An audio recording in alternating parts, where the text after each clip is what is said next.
Digital transactions தான் அதிகமாக இருக்கும் அப்படின்னுலாம் சொன்னாங்க. ஆனால் எங்கெங்கெல்லாம் அந்த மாதிரி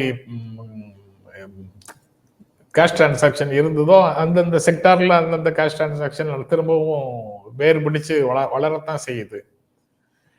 டிஜிட்டல் டிரான்சாக்ஷன் ஜிபேல சாதாரண மக்கள் பயன்படுத்துகிறார்கள்ங்கிறத ஒரு பெரிய வெற்றியாக அவர்கள் குறிப்பிடுகிறார்கள். ஆனா அது வந்து டிமானிட்டைசேஷன் காரணமாக இல்லை, டெலிபோன் இண்டஸ்ட்ரி, செல்போன் இண்டஸ்ட்ரி வளர்ந்ததுனால அது சாத்தியமாகுது. Thanks to A. Raja.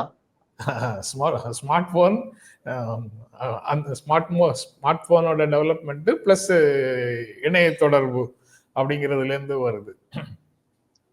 இப்படி ஒன்னொன்றுக்கும் நம்ம காரணம் தேடினால் வந்து அவங்க கிளைம் பல விஷயங்கள் வந்து அடிபட்டு போகுது. ஆனாலும் அவங்க வந்து திரும்பவும் அதே மாதிரியான விஷயங்களை சொல்லிக்கிட்டு தான் இருக்கிறாங்க.